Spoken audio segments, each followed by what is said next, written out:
Welcome to It Starts Within, a podcast from Platinum Performance, where we'll dive into the health challenges faced by veterinarians and horse owners alike.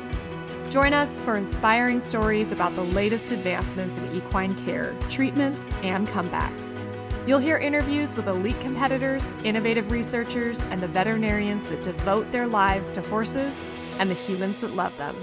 At Platinum Performance, we know the power of nutrition starts within. Hello, everyone, and welcome to the podcast. I'm Jessie Bengoa, and I have to tell you, I am really excited about today's show, and that's for a couple reasons. One is because we're talking thoroughbreds, and we don't get to do that very often, so I'm really happy that we get to shine a light on this amazing breed, on the sport of racing. And I think Dr. Charlie Vale, actually, of Littleton Equine, put it perfectly. I remember talking to him years ago, and we were talking about horses and the majesty of horses. And he said, bottom line, horses are a set of lungs and muscles that are designed to run. And he's not wrong. I mean, these horses are absolutely incredible athletes. They're specimens, and there is none like the thoroughbred racehorse to so perfectly remind us of their athleticism. There's just something so majestic about watching these horses breeze. And we're going to talk a little bit more about that today, but it's just amazing. It's early morning. You can see the mist of their breath while they're on the track. You can hear hooves on dirt.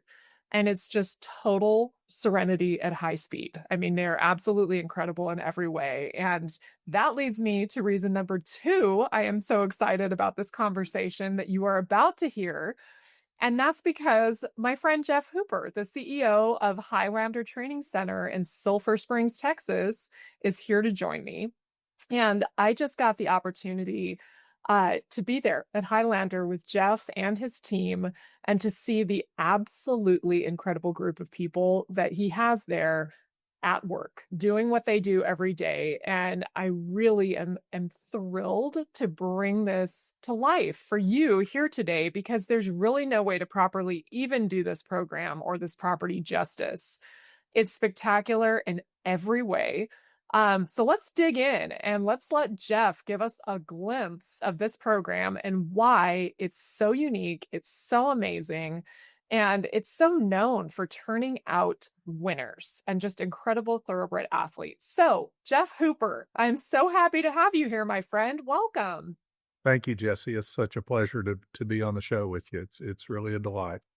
Well, as I mentioned, Jeff is the CEO of Highlander Training Center and a key figure who's really worked together with his team to build, a truly unique program. So, Jeff, I feel like to properly understand Highlander and really get a close look at why it's so special, especially in the thoroughbred racing world, we have to understand its why. So, tell us about Highlander's founder, what brought him to establishing the property and the program, and what he wanted to accomplish with this program. And I think that story has to also include why Texas? Y'all are a long way from Kentucky bluegrass country. So give us the background on Highlander and the great Mr. Hirsch.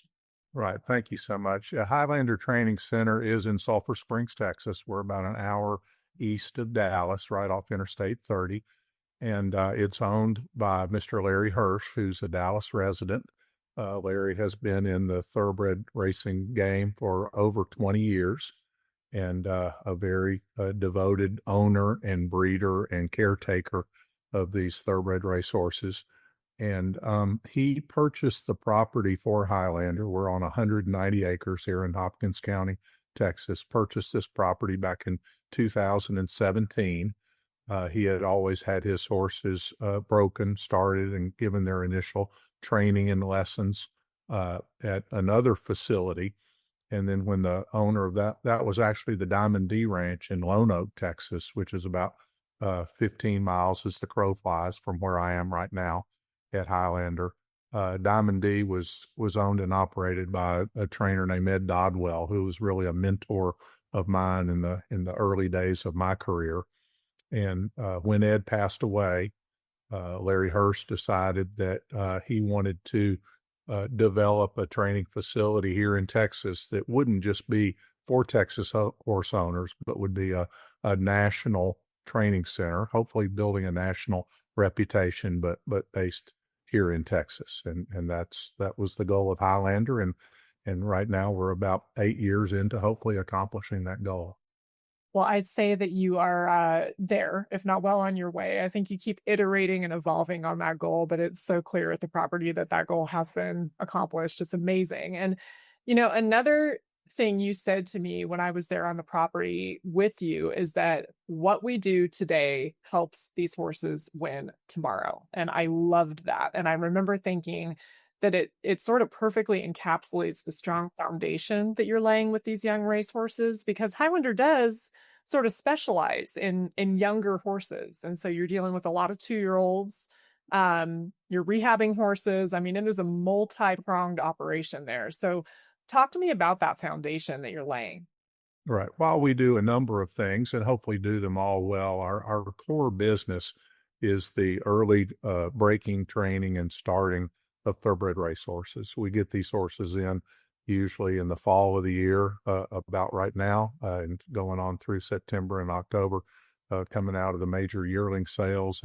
And Highlander would be basically like their junior high school, their high school, and their college career before they graduate, as we like to say, from Highlander and go on to major racetracks around the country. So we do stress to all our team members. We have about 50 team members in all that, what I do today will help these horses win tomorrow, because if we can lay a solid foundation for these horses, if we can teach them their lessons properly, make them be willing students and willing to learn and go on to the next stage, they're just going to be that much more successful when they get to the Churchill Downs of the world. I feel like you all have nailed parenting. You get in a bunch of unruly teenagers and you turn out a bunch of very mindful young adults. So it was fun to be able to. They're not all the same, too, as you will know. So some pick up on it a little bit quicker than others. It was really a treat to see in person. And so Jeff, paint a picture for me, if you would, sir.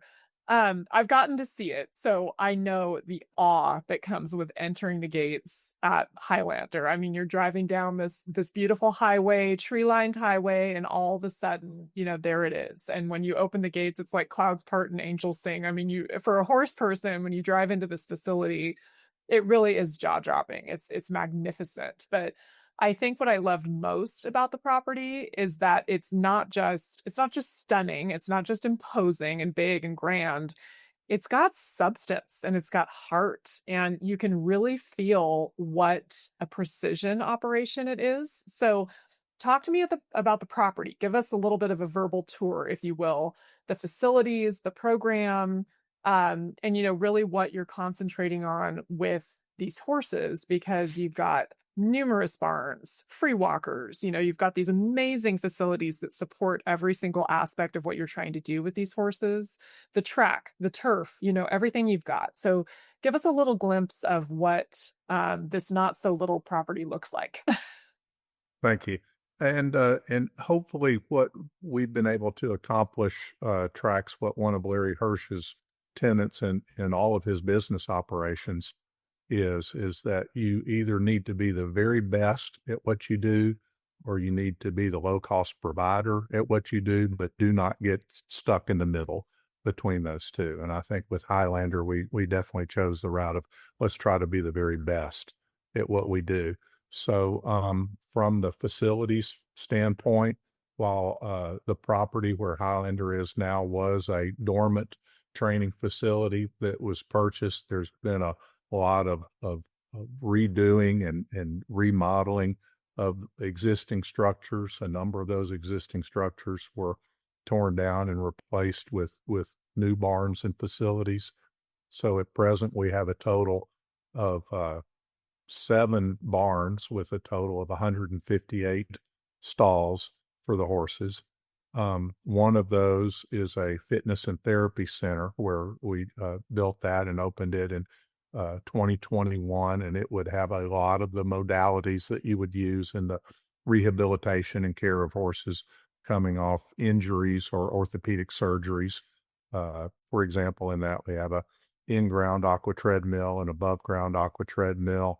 cold saltwater spa unit, stalls with full vibration plate floors, a scale to weigh the horses, plus a lot of the tools that you would use with these horses in their rehab and therapy, from laser treatments to shockwave therapy to a number of things, all done either by or under the supervision of our attending veterinarian, Dr. David Stevens, so that we can develop a protocol that we see all the way through for those horses coming back from injuries. Uh, Training wise, we have a completely rebuilt and redone 5/8 mile main training track. Uh, we used a gentleman named Dennis Moore, who's the track superintendent at Santa Anita and Del Mar in Southern California, to come in and consult with us on the design and construction of that track. We also have a 1 3/8 turf gallop here on the property. That's quite a unique thing for a training facility in the United States that follows the natural lay of the land and gives those horses, a little different view of things, and helps them in their fitness and also their mental preparedness for the racetrack. And like I said, we just try to have the right facilities where we know that not every horse on the property is going to use everything that we have, but it's nice to have it right here when they do need it, and hopefully then can provide the full suite of services based on the needs of the individual horse. You bet. Absolutely. And one thing I noticed right away at Highlander when we were on the property is that everyone wears a bright blue wristband. And when you take a closer look, you see that they all read, always do what's best for the horse. And then you start to notice that this mantra is painted on the walls, it's hung in the windows, it's everywhere. But you don't just say it, it's easy to feel it and see how the team really handles these horses. So, talk to me about that specifically and your approach to the horses themselves, because it's so elevated and it's so focused on their behavior, their health, and particularly their longevity. I mean, it really is something that you can feel when you're walking around the property. So, talk to me about that, because I think it is contrary to sometimes what people think of the thoroughbred world. And I really love how Highlander is such a shining example of what it should be like. So talk to me about that. Certainly, thank you. The three things that we like to instill, and I think we have in every team member with us, and we look for these qualities in people before we bring them on the team, is like you referenced before, how you do anything is how you do everything. Everything matters. What I do today will help these horses win tomorrow, and most importantly, always do what's best for the horse. If you follow that primary principle of always do what's best for the horse, everything else will fall into place. You don't have to worry about the details, because then they'll come into line if you're always focused on that individual. So that's very important to us. Like I said, we have about 50 team members that, of course, are very hands-on with these horses, and we want to build the knowledge and the confidence in the individual animals so that they can perform to the best of their ability. They're not all going to be secretariat, but we want them all to perform to the best of their ability. And when a horse comes to us for training, whether that was $1,000 purchase or $1 million purchase, and believe me, we've had some of both, we want to treat them the best that we can, give them every opportunity to succeed, and in turn, in dealing with their owners, to be very candid with those owners about how their horse is coming along, so there's no big surprises. Because if one's showing a lot of talent, we want to let them know that, and continue to develop that talent. If one may need some more time, they're not quite ready to be a 2-year-old racehorse, maybe they'd be better as a 3-year-old racehorse, or sometimes they might be better in a different discipline entirely. But we want to convey that information to the owners, because they're making a significant investment in these animals, and they have a significant emotional investment as well as financial investment in them. And so we just want to do right by the horse and do right by the owners as well. And if we can do that, we feel like, the rest will take care of itself. I love that. And, Platinum gets to work with a lot of people and a lot of programs in the horse world. And, one way that we handle those partnerships and, the riders that fly the Platinum colors and wear the brand. I was thinking about this when I was walking around your facility, and in a lot of ways, I was like, oh my gosh, there's a lot of parallels, that we were really proud to share with Highlander, be the best at what you do. And when you were talking about the horse, I remember our founder, who was a great veterinarian, amazing man. And he always said, you know, I don't worry about the books. If you do what's right for the horse, for the rider, and for the veterinarian that serves them both, success will follow. I worry about the horse. The books will take care of themselves if you do the right thing. So I felt that strongly, at Highlander when we were walking around, and I thought it was really impressive, how you all handle that. And it really is centered on the horses. They're happy when you're walking around the barns. You can tell. I mean, you can tell when there's disgruntled, unruly teenage horses around, and you didn't see that at Highlander. I mean, you really saw a team that was dedicated to their care, but these horses are content and they're happy and they're in a great environment. And I thought that was really a neat thing, and easy to see. But I want to dig into that team a little bit further, Jeff, because you have a special one. I don't have to tell you that. But it's definitely no secret that this is kind of one of your superpowers at Highlander. And the team that you and Mr. Hirsch have built is, I mean, it's bar none. Talk to me about how cohesive this group of people is and how they're all so centered on their mission. And you touched on it, but in particular, talk to me about the man under that resistol cowboy hat atop that big red quarter horse out on the track. And that would be your trainer, Mr. John Newbold, because he is such a key piece, the heart and soul of Highlander, as you all are, but he's a very key piece of that puzzle, and he's a pretty remarkable guy. So tell us about John a little bit. Absolutely, and I totally agree with that. I mean, you need leaders in whatever endeavor it is that lead by example.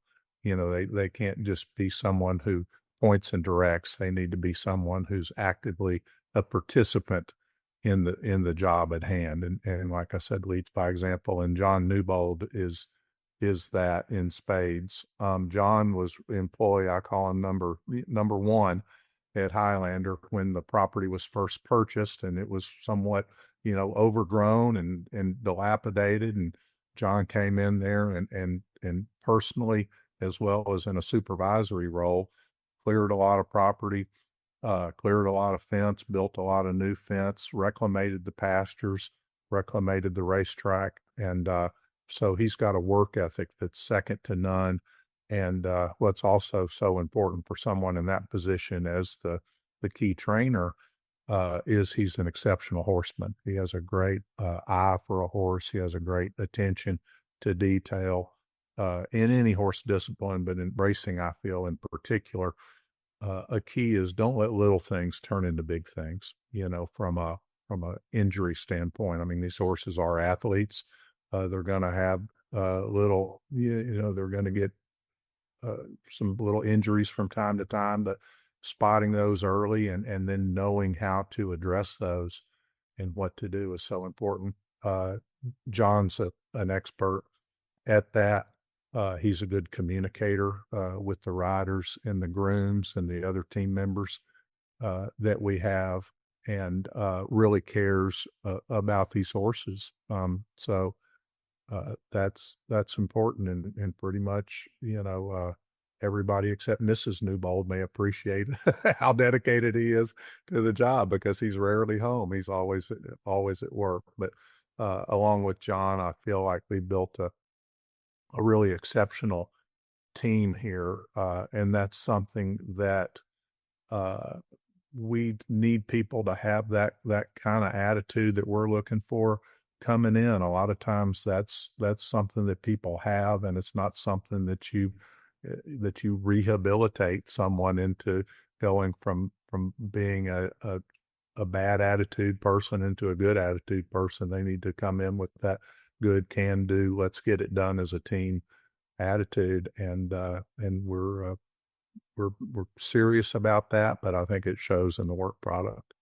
Oh, I would agree 100%. I mean, we just got a small glimpse, but when we were there, um, we were out, by the track watching, and I found myself, forgive, this sounds very stalkerish, but I found myself watching John as much as I was watching the horses that were, going by, because he just has this calming presence about him. And he's, like I said, he's sitting atop this big red quarter horse. And I later learned that day that that's a new mount for him. They hadn't had a long relationship yet. And this horse is just, I mean, like a statue. He's dead still. He's calm. I mean, you can fall asleep watching him breathe in and out. And John's, fixated on what he's doing, fully trusts this horse underneath him. And it was really neat to learn that that evolution of their relationship had been so quick. I mean, it's just kind of a magic that he has. But that horse is 5. I mean, my jaw hit the floor when I heard that, because he's huge. He's 5 years old, and he and John just seemed like a perfectly matched pair, sitting out there doing what they do. And he was just a really neat man to get to know briefly, that day. So you definitely have an amazing team on your hands. And one thing I love about what you just said, and what we certainly witnessed when we were on the property, is catching those little things before they become big things. And I really respect how focused Highlander and you and John and the team is on taking this preventive approach, because I really do feel like you all focus on longevity for these horses. And that's one of the unique aspects of Highlander. And you touched on it a little bit, which is this amazing facility that is part of your overall property, which is the veterinary facility, which is a full state-of-the-art veterinary facility, along with all of these amazing rehabilitation and conditioning modalities that you have there. The aqua tread, the above ground treadmill, the saltwater spa, the vibration plates, all the things that you mentioned. And we got to be there on, I think it was a Wednesday, right? When Dr. Right. Stevens was there. So Right. so Dr. Stevens of Weems and Stevens, David Stevens is a gem. He's just an absolute, I feel like he's one of the old guard in veterinary medicine. And I mean that as the ultimate compliment. I mean, when you're around him, he just is so intuitive. He's done it for so many years. And every Wednesday, that vet truck pulls up, and the level of follow-up care that you all have, which is always such a challenge for veterinarians, is they want to see these horses as often as they can, because they've got a benchmark, right? And they want to watch these horses improve or catch things and readjust, and make changes so they can optimize their recovery. Well, you have that in spades, because Dr. Stevens sees these horses on a weekly basis, as they're recovering from an injury or just from a preventive standpoint. And to watch that process, it was like a well-oiled machine. I mean, it was really interesting. And I mean, everything from imaging to blood draws to, horses being trotted so he can evaluate, how lameness is progressing or whatever. I mean, it was all going on that day. And talk to me about that consistency that you're able to offer these horses, and what, Dr. Stevens and his team are able to bring to the program.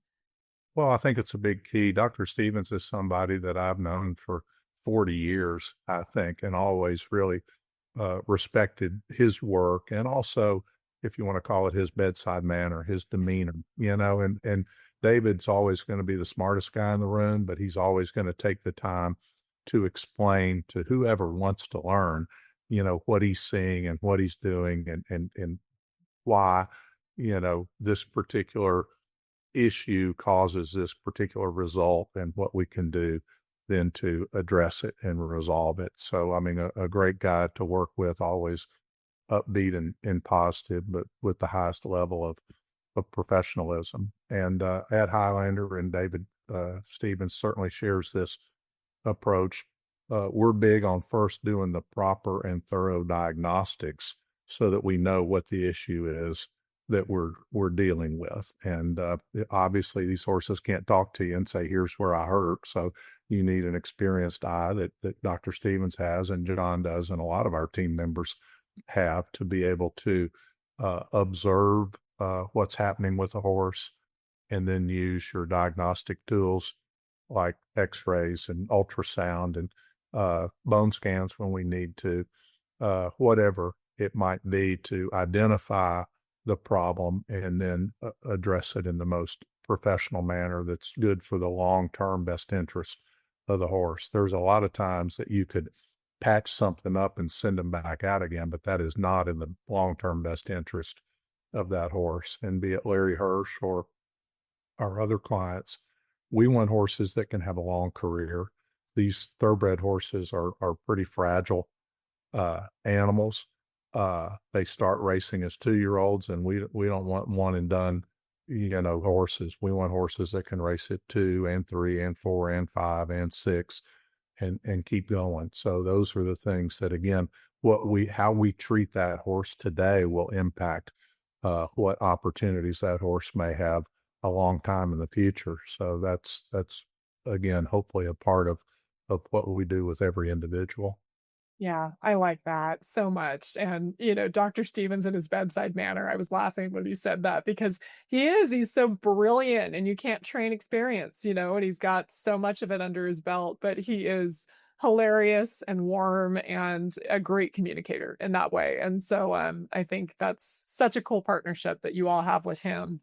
And really benefiting the horses, really, what it comes down to. But when we walked in and he was seeing the horses, we kind of stood back quietly, but there was John Newbold right beside him, and they're looking at horses together. And so you've got the trainer's eye, you've got the team's eye, and you certainly got Dr. Stevens doing the close examination. So it was really neat to watch the process, and you can certainly see how the horses benefit from that week after week.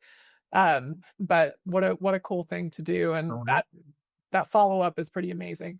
It's very helpful. And again, be it with David and John, or be it with John and the riders. I mean, these riders are riding the horses. They're the closest ones to them, and they are skilled and experienced and very observant, and they can tell when something's not quite right. So you have to have those open lines of communication so that they feel comfortable sharing that information with John or with myself or with Dr. Stevens or whoever it is, so that then we can follow up on that. So everybody's voice is important. I mean, the grooms that clean the stalls and look after the horses and all of that, they're around those animals more than just about anybody is from a quantity of time standpoint. So they need to be skilled horsemen also, and they need to understand that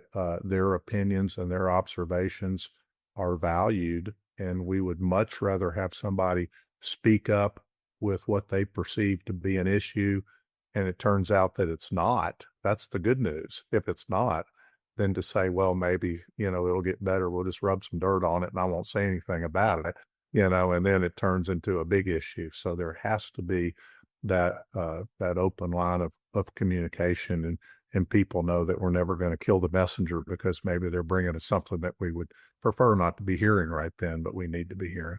Yeah, you bet. I mean, that's the not so good news is just as important to hear as the good neuse. And nobody knows the race car like the driver and the pit crew, Exactly. Those engine noises are the things that they hear first. So I think it's a really important way to look at it for sure. So Jeff, Platinum is like beyond proud to be at all affiliated and used and trusted at Highlander because of just the caliber of your operations and the decisions that you make. And we've talked about the preventive veterinary care that you do and the therapeutic, whenever there is an issue that needs to be addressed. But talk to me about nutrition, because I also don't know that a lot of people realize, how much attention is paid to these horses, what they're eating, the things that fuel them, and the building blocks that help create these lasting athletes. So why is nutrition important to you? And further, why Platinum? What are you using? Why is this a piece of the puzzle when it could be something that could be handled a little bit more generically? What's the why? Absolutely. Well, nutrition is so important to us. And as an example, on our website, we have a whole section devoted to the nutrition of these horses. And candidly, I don't know of another thoroughbred farm or training operation, if you go and look at their website, that devotes any time at all to nutrition. They may think about it internally, but they don't talk about how important that really is. And it is extremely important to us because that's the fuel, for the animal, for the horse. And so the quality of our feed is very important. The quality of our hay is very important. You talked about John and his pony horse earlier. I tell clients when they come, I get them off to the side. If John hears this, then my trick will be up. But I say, if you want to get in John's good graces, brag on his pony horse and brag on the quality of his hay that he has, because we source all that Timothy hay and alfalfa hay that comes out of Oregon and Washington State. And, we're very particular on hay. We're very particular on feed. And every horse at Highlander is also a platinum customer, if you will, from the foals to the babies once they're weaned and growing up in the pasture. Again, it's all about that foundation that we're setting for these horses. And if we can build a healthier horse, if we can build stronger bones in these horses when they go into training and they're stressed in that training, we have done what's best for them leading up to those points in time, that we're going to have fewer injuries for those horses. So, whether it's to strengthen bone, whether it's for gut health, whether it's for hot Texas summers, and maybe we have a horse that doesn't want to sweat, whatever it is, we can turn to something that Platinum has to offer to address that issue, be it proactively or therapeutically. So, and we have a lot of opportunities to deal with a lot of different companies when it comes to supplements and when it comes to things that people claim will help our nutrition program or our horse health program. But we're going to kind of dance with who brung us on this one and stick with a proven product. And that to us really is the Platinum suite of products. So we're happy to be doing that and see no reason to change. If it's working, why change?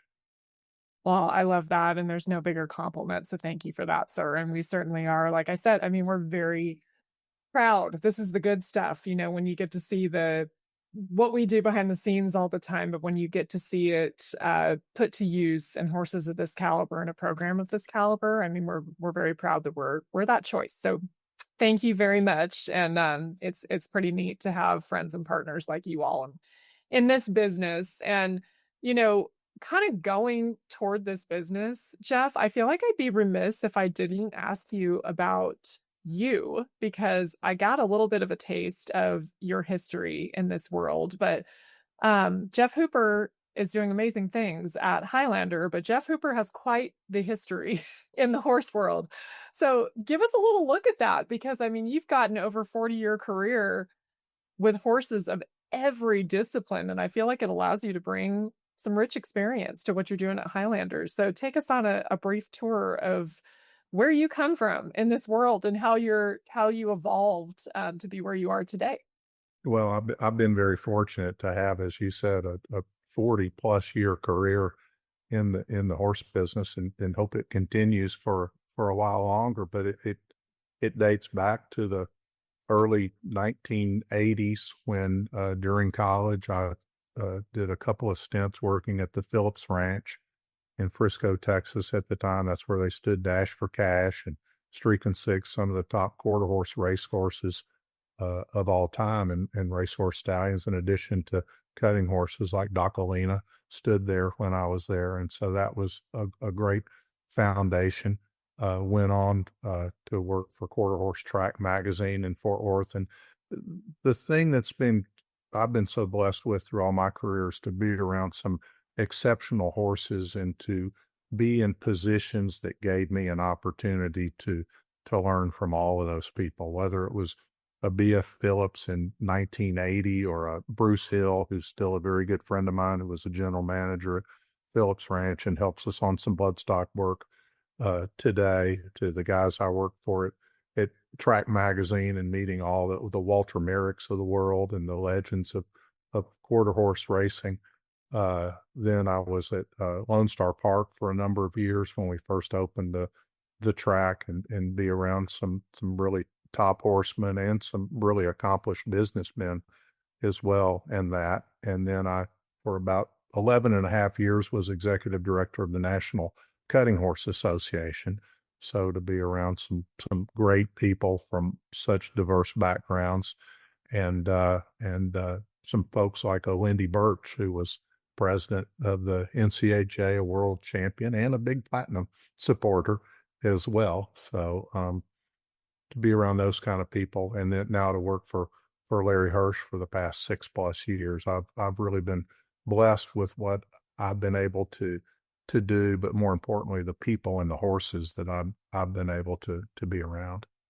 Yeah, it's sort of amazing how small of a world the horse world is. So I don't care whether you're talking about the stout little cutters or the long and lean thoroughbreds. I mean, it's a lot. There's a lot of intersection. And Lindy Birch has been a platinum team rider since I've been there 16 years, way before I got there, for 20+ years, since almost the very beginning. She's an incredible lady and just a lights out competitor too. I mean, like you said, nobody dominated cutting like Lindy Birch did. And then we have she's amazing, right? She's definitely, I would say she's one of my heroes. I mean, for somebody to get to work alongside her, and those are the kind of people that I really enjoy working with, that have good ideas. They're looking after the best interest of the whole, not just their own self-interest. And then they're willing to roll up their sleeves and get in there and do the work necessary to have that initiative be successful. And when you have the Lindy Birches of the world around you, or you're on their team, it's amazing what you can accomplish. So Lindy's one of those people. Larry Hirsch is one of those people. John Newbold is one of those people. So those are the folks that get me excited to get up and go to work every morning, when those are the people that you're working, for and with. Yeah, it's amazing. And we also share, we were talking about it when we were there too, our close friend Bill Kasner, who's an owner of a horse at Highlander, and a good friend of the founder, Mr. Hirsch. But he's another incredible guy who didn't just win a Kentucky Derby, but he's really out for the welfare of the horses, in terms of making sure the industry has staying power and that it's always focused on the horse too. So a neat group of people, and they sure cross paths in more ways than you can even imagine. So Yeah. I think Absolutely. continually learn that. So no, it really is. And so as we round out, Jeff, I want to ask you about, some of your notable graduates. We know there are plenty. You don't have a program like Highlander does without turning out winners. But one of your most notable is Seize the Gray. So talk to me a little bit about this incredible horse, who is beautiful. And side note, everyone listening can see Seize the Gray, and also a really neat encapsulation of Highlander in Platinum Magazine. In the September 2025 issue, we got the opportunity to cover Highlander and kind of give you a little bit of an inside glimpse into this team that we've been talking about today. So I encourage you to check that out in print. But talk to me a little bit about Seize the Great, because he's got a pretty cool story.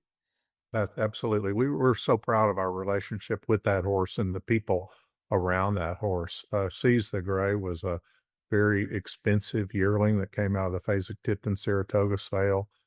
He was owned by My Racehorse. That's a great group that sells micro shares in horses. So for as little as, I think, $100, somebody can own a part of a high quality thoroughbred racehorse. He went to Dwayne Lucas, who's a legendary Hall of Fame trainer who just recently passed away, but was with Wayne at the racetrack as a 2-year-old. Was successful, but not just otherworldly successful. And Wayne and My Racehorse sent the horse into us for a little turnout and freshening after his 2-year-old season. He kind of went through what a great protocol for a horse like that would be for us, and that he got some turnout time in some of our paddocks just to kind of relax and be a horse. Then we brought him back through the therapy center, where he was on an aqua treadmill program. Then he came back into training with us, where we got him up to working a couple of half-mile breezes or timed sprint workouts with us. And then we sent him back to Mr. Lucas at Oakon, where within 30 days of leaving Highlander, he ran and won at Oakon Park in Hot Springs. Went on subsequent to that, shortly thereafter, to win the Preakness Stakes, the middle jewel of Thoroughbred Racing's Triple Crown, and now is happily standing at stud at Gainesway Farm in Lexington, Kentucky. But that was a horse that we were proud to be associated with. Super intelligent horse, easy to be around, wanted to do the right things, but still focused on his job. And a young lady, Chewy Bibian, who runs our therapy center for us, from the day that horse arrived, she knew that guy was special, and she kind of took him under her wing, if you will. And so I give Chewy full credit for the successes of Seize the Gray. So that's kind of our big marquee horse that's been through our facilities. But we're blessed too that since we started Highlander, we've had right at 1,000 race wins by Highlander graduates at tracks all around the country. So like I said, some of those have been big major graded stakes races, or even a classic race. Some are smaller races at smaller tracks. But again, that hopefully that gives you the breadth of successes that our clients and their horses have had, as we've tried to just be a little part of that, and we still claim them, even long after they've left Highlander. We're proud of them and proud of the time that we had them. Oh, it's so cool. I love that story. Preakness winner, no big deal, ladies and gentlemen. No biggie. It doesn't get much more big in this industry than that, but that's really neat, and it's a great story and a beautiful horse. I mean, what an athlete. So, but definitely in the company of many, many other incredible athletes that have come through your program. So, I sure appreciate you, Jeff. Like it is just such a pleasure for us to be able to see such a thorough, thoughtful program like you all are running at Highlander. The people are special. The horses are incredible. The veterinary work is bar none. It just is top tier in every way. And we're just very proud to be even a small part of it. And I just really appreciate you joining me here today. So thank you, sir, for taking the time to be here. Well, we thank you for allowing us this opportunity, and thank you, and thank everybody at Platinum for all the work you've done to be a big part of our work and our successes. So we plan to continue that, and hopefully we've got more big winners to talk about in the future. Yes, sir. I have no doubt. And to all of those listening today, I really appreciate you joining us and taking the time to listen to Jeff and their story and learn alongside me about Highlander Training Center and all of the incredible thoroughbreds that go through that program. And I'm sure we will have many successes to celebrate in the future. How could you not when you have a program like yours? So thanks to all of you for joining us here today. I'm Jessie Bengoa. I certainly hope that you join us on the next one. And between now and then, take care all.